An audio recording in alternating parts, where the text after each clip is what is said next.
Hello everyone, स्वागत है इस वेरी इंपॉर्टेंट सेशन में। और आज एक बहुत ही ग्रेट न्यूज है। बहुत सारे कैंडिडेट जो एमएससी क्वालिफाइड है और साथ में नेट या पीएचडी हैं, जिन्होंने Uttar Pradesh higher education commission का फॉर्म फिल किया था लास्ट ईयर 2022 से ही, प्रिपरेशन भी किया था, बीच में लोगों ने छोड़ भी दिया था प्रिपरेशन की, पता नहीं कब एग्जाम होगा। अभी एक न्यूज आई थी कि दिसंबर में होगा, लेकिन कुंभ की वजह से मैं बार बार कह रहा था कि दिसंबर में पॉसिबल नहीं है एग्जाम कराना। तो आयोग ने ही आपको एक मैसेज डाला है कि अब आपका जो एग्जाम होगा 9 और 10 फरवरी को Uttar Pradesh higher education commission का एग्जाम होगा, और टीजीटी पीजीटी का अप्रैल में होगा। उसके बारे में मैं बाद में दूसरे वीडियो में डिस्कस करूंगा। मेन फोकस आज मेरा है Uttar Pradesh higher education commission exam, जिसके लिए अब हमारे पास केवल 60 दिन है। और ये एक बहुत ही महत्वपूर्ण एग्जाम है जनरली उन सभी स्टूडेंट के लिए जो नेट जेआरएफ या पीएचडी करते हैं। उनका एक सपना होता है कि किसी तरीके से गवर्नमेंट कॉलेज में आप असिस्टेंट प्रोफेसर बन जाए। तो हम सबसे पहले इसके एग्जाम पैटर्न की बात करेंगे, और फिर मैं अपनी वो रणनीति बताऊंगा जिसके थ्रू हमने इस एग्जाम को निकाला था। मैं 2 बार Uttar Pradesh higher education commission का एग्जाम दिया हूँ, दोनों बार रिटर्न में मैं सेलेक्ट हुआ हूँ।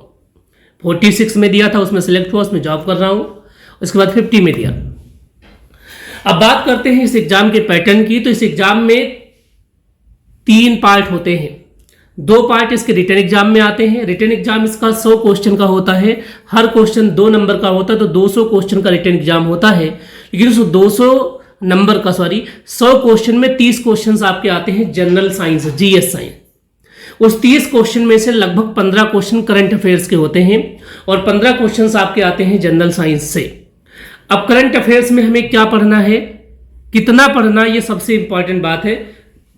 तो जो एग्जाम आपका जब हो रहा है उससे 2 महीने पूर्व, मान लीजिए कि दिसंबर तक है ना, या अभी तक आज जो आपके पास है, नवंबर 2024 से लेकर के आप पीछे जाएंगे नवंबर 2023, उसमें आप 3-4 महीने और पीछे का ले लेंगे। मतलब 1 साल 3 महीने, 1 साल 4 महीने का करंट अफेयर्स करना है।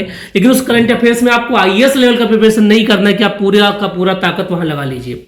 करंट अफेयर से जो क्वेश्चन पूछे जाते हैं, श्योरली अभी तक का जो एक्सपीरियंस है या पुराने ईयर का पेपर आप देखेंगे, एक तो आपको इस 2 सालों के अंदर 24 और 23 में जो फिल्म से रिलेटेड बड़े अवार्ड मिले हैं, दादा साहब फाल्के अवार्ड, कौन सी मूवी को बेस्ट अवार्ड मिला है, कौन से एक्टर को क्या मिला है, एक तो ये कर लेना आपको। दूसरा, स्पोर्ट में, क्रिकेट में, फुटबॉल में, वॉलीबॉल में किसको बेस्ट अवार्ड मिले हैं, चैंपियंस कौन बने हैं, कौन सा देश बना, ये 2 क्वेश्चन हो गए। तीसरा क्वेश्चन है कौन से पर्टिकुलर बुक को बुकर प्राइज मिला है, या कोई स्पेशल प्राइज या पद्मश्री किसी को मिला है, एक। तीसरा करंट आपको देखना है कि एजुकेशन से रिलेटेड जो पॉलिसी है उसमें कोई रिसेंट अच्छी न्यूज तो नहीं आई है। जैसे एनईपी 2020 है, उससे रिलेटेड क्वेश्चन पक्का आएंगे, तो एनईपी को आपको बहुत डिटेल में पढ़ना है। और एनईपी 2020 के अलावा एनईपी जो हम लोग पढ़ते हैं एक तरीके से 68 और 86, 68 का उल्टा करो 86, 68, 86, उससे जुड़े जो पुराने कमीशंस हैं, अंग्रेजों के टाइम में भी एजुकेशन में जो भी कमीशंस लाए गए, जो अच्छे काम किए गए, उनको, जैसे कि हंटर कमीशन हुआ है ना, जितने भी आयोग बने हैं उनसे रिलेटेड आपको जानकारी रखनी, यूजीसी से रिलेटेड, सीएसआईआर से रिलेटेड। तो करीब आपको 15 क्वेश्चन ऐसे तैयार कर लेने, और साथ में जो अभी प्राइज मिले हैं हमारे 2 सालों के नोबेल प्राइज, उनको अच्छे तरीके से प्रिपेयर कर लेना है। जब आपके करंट अफेयर्स हो जाए तब आपकी बात आती है जीएस की। जीएस चूंकि अब आप बहुत ज्यादा नहीं पढ़ सकते हैं कि सर हम कौन से बुक फॉलो करें, तो उसके लिए मैंने टेस्ट सीरीज बनाई हुई है। आपके पॉलिटी की भी है, आपके ज्योग्राफी की भी है, आपकी हिस्ट्री की भी है, इकोनॉमिक्स की भी है, और जनरल साइंस की भी है। आप उसे ज्वाइन कर सकते हैं, बहुत ही मिनिमम फीस में मैं आपको सारा प्रोवाइड कर दूंगा। उसमें बढ़िया और इंपॉर्टेंट क्वेश्चन का कलेक्शन है। एक सब्जेक्ट आप 3 से 4 घंटे में कर सकते हैं, तो ये मान के चलिए कि 2 दिन में आप जीएस का प्रिपरेशन कर सकते हैं। उनके जो ट्रिकी नोट्स हैं वो मैं आपको प्रोवाइड कर दूंगा, उसी ट्रिकी नोट्स को आपको पढ़ना है। अभी नहीं कि आप पूरी हिस्ट्री की किताब पढ़ने लगे, लेकिन फिर भी अगर कोई कहता है जी कि मुझे कोई किताब बता दीजिए जीएस के लिए, तो आप 2 बुक्स प्रेफर कर सकते हैं। एक तो आप बर्नवाल सर की बुक जो जीएस की आती है, वो भी बहुत ज़्यादा डिटेल्स में नहीं है, उससे क्वेश्चन पूरे फंस जाते हैं पॉलिटी के, हिस्ट्री के, क्योंकि मेरे लगभग 23-25 हमेशा सही गए, तो उससे फंस जाते हैं। या अगर आप बर्नवाल सर की बुक्स नहीं ले रहे हैं, ये दोनों हिंदी अंग्रेजी दोनों में आती है, तो एसके ओझा सर की जीएस के नाम से बुक आती है, एसके ओझा बौद्धिक पब्लिकेशन की, वो भी हिंदी अंग्रेजी दोनों में आती है जनरल साइंस के नाम से, वो कर लीजिए आप। एक बहुत पतला सा नोट यूपी का आता है, मतलब 25 से 30 पेज का इसके ओझा सर की, वो भी मैं आपको पीडीएफ प्रोवाइड कर दूंगा। अगर आप टेलीग्राम पे मेरा चैनल है यूपी स्कूल के नाम से, उससे जुड़ते हैं तो उसमें आपको मिल जाएगा। 30 पेज मुश्किल से होंगे, उससे यूपी का सारा डिटेल्स आपको मिल जाएगा और यूपी के करंट अफेयर्स भी मिल जाएंगे इस साल तक के। अब बात आती है कि सब्जेक्ट की, तो मैं आपको केमिस्ट्री सब्जेक्ट के बारे में बताऊंगा क्योंकि मैं केमिस्ट्री में ज़्यादा जानता हूँ, केमिस्ट्री का प्रोफेसर हूँ। तो हम केमिस्ट्री के बारे में देखते हैं कि केमिस्ट्री का सिलेबस हमारा एक्चुअली में क्या है ना। तो जो केमिस्ट्री का सिलेबस है हमारा,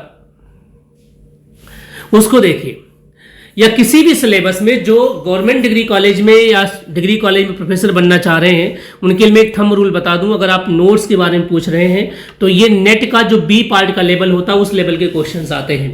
कुछ ही क्वेश्चन नेट लेवल के आते हैं, इसके 80% क्वेश्चन पीजीटी लेवल के आते हैं। अगर आपको ऐसे एग्जाम निकालने हो तो हम कैसे करें, किस तरीके से पढ़ें, तो मेरा मानना है कि अगर आप बीएससी के एनईपी लेवल के 6 सेमेस्टर की बुक्स को आप पढ़ लें, 6 सेमेस्टर है, एक सेमेस्टर को आप 4 दिन में निपटाइए, है ना, तो आपके 1 महीने में 6 सेमेस्टर की बुक खत्म हो जाएगी और साथ में आप टेस्ट सीरीज देते रहिए। देखिए क्या है, स्ट्रक्चर्स एंड बॉन्डिंग, मतलब केमिकल बॉन्डिंग से कम 4 क्वेश्चन मान के चलिए, 4 से 5 क्वेश्चन।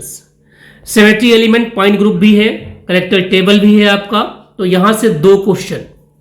इलेक्ट्रोकेमिस्ट्री से 2 क्वेश्चन है, कोलरुच लॉ है, पीएच निकालना, इंडिपेंडेंट माइग्रेशन कोलरुच लॉ है, हाइड्रोलिसिस है, फ्यूल सेल्स है, ट्रांसफरेंस है, इलेक्ट्रोड पोटेंशियल है, सब कुछ है। न्यूक्लियर केमिस्ट्री से 2 क्वेश्चंस, सॉलिड से 2 क्वेश्चंस आते हैं, chemistry of non transition metals जिसमें हम लोग जनरली पढ़ते हैं एस ब्लॉक और पी ब्लॉक, यहां से 4 क्वेश्चन मान के चलिए।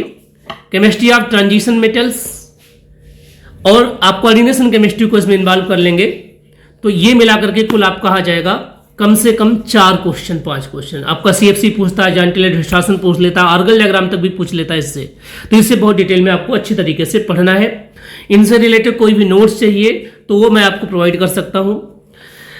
मैकेनिज्म ऑफ इनऑर्गेनिक रिएक्शन भी है, मतलब इसके लिए मैं आपको प्रेफर करूंगा कि अजय सर की पूरी बुक पढ़ लीजिए आप। ऑर्गेनोमेटेलिक ओएमसी, उसके लिए भी अजय सर की बुक एफिशिएंट या नोट्स आप मैं दे दूंगा, आप उसको कर सकते हैं। उसके बाद आपको आता है बायो इनऑर्गेनिक्स, स्पेक्ट्रोस्कोपी आपको बीएससी लेवल का पढ़ना है, बीएससी लेवल का। थोड़ा सा ईएसआर, और ये जो ईएसआर स्पेक्ट्रोस्कोपी है इसको आप बस टच करके जाना है, बहुत डिटेल्स नहीं पढ़ना है। इसमें ये पूछ लेगा कि इनमें से कौन सा ईएसआर एक्टिव है जिसमें अनपेड इलेक्ट्रॉन्स होगा।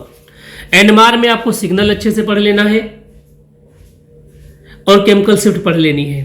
आईआर में आपको जो फिंगरप्रिंट रीजन होता है वो पढ़ लेना है। यूबी विजुअल में जो भी बीएससी लेवल पे आई.आर. शर्मा की बुक है उसे कर लीजिए, तो हमें लगता है सारा हो जाएगा, कार्बन 13 भी हो जाएगा। उसके बाद आता है एनालिटिकल केमिस्ट्री। एनालिटिकल केमिस्ट्री बहुत इंपॉर्टेंट, इस बार बहुत फोकस किया गया है, तो पोलरोग्राफी पढ़ लीजिए आप। साइक्लिक वोल्टामेट्री, ये फिजिक्स और केमिस्ट्री दोनों में होगा। कंडक्टोमेट्री, टीजीए, डीटीए, सारी चीज़ इनसे रिलेटेड मेरे पास नोट्स हैं सारे। अगर आपको किसी भी टॉपिक में दिक्कत हो तो आप कमेंट बॉक्स में आप कमेंट कर देंगे, तो मैं उस टॉपिक पे आपकी वीडियो बना दूंगा ट्रिकी लैंग्वेज में।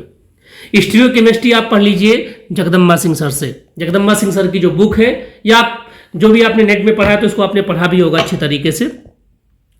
रिएक्शन मैकेनिज्म पूरा जगदम्बा सिंह या पीएस कलसी को आप प्रेफर कर सकते हैं इसमें।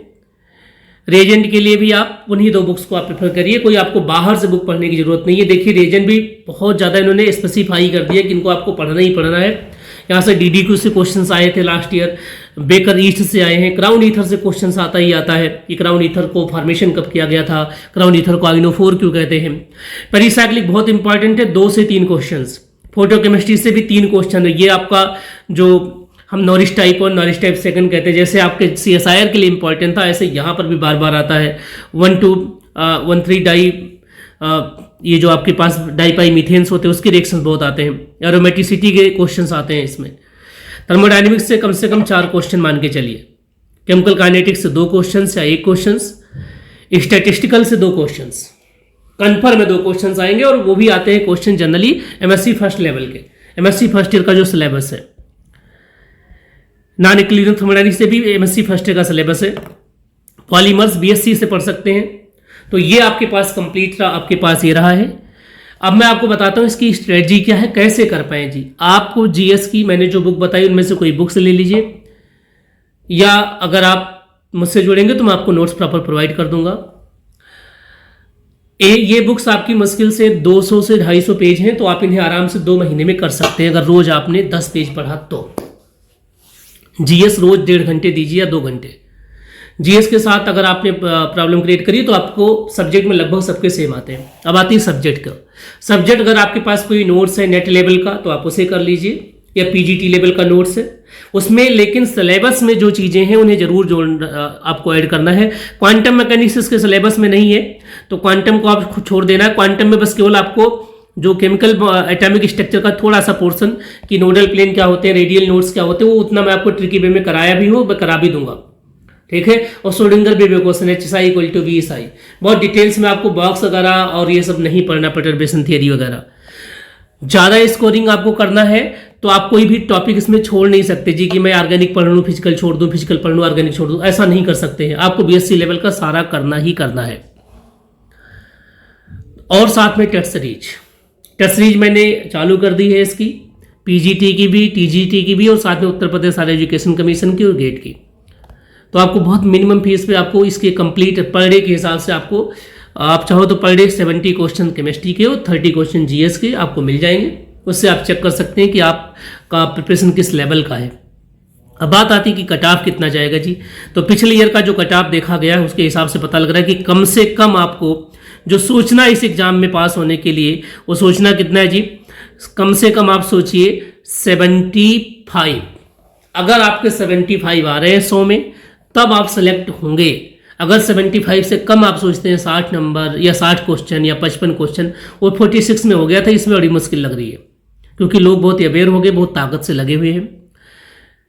तो पूरी एनर्जी के साथ आप सभी लोग लग जाइए। रेगुलर अपनी एक टाइम टेबल बना लीजिए कि पर डे 10 घंटे 8 घंटे पढ़ने ही पढ़ने। अगर आपको 12-15 घंटे भी पढ़ना पड़े तो 2 महीने पढ़ लीजिए, क्योंकि ये ऐसी वैकेंसी रोज रोज नहीं आती है। इसमें किसी तरीके का कोई भी हेल्प अगर आपको चाहिए, टेस्ट सीरीज चाहिए या कोई नोट चाहिए, तो आप मुझसे कांटेक्ट कर सकते हैं। उम्मीद है कि सेशन आप लोगों को अच्छा लगा होगा। अगर अच्छा लगा हो तो प्लीज़ लोगों तक आप इसे शेयर करिए। Thank you so much.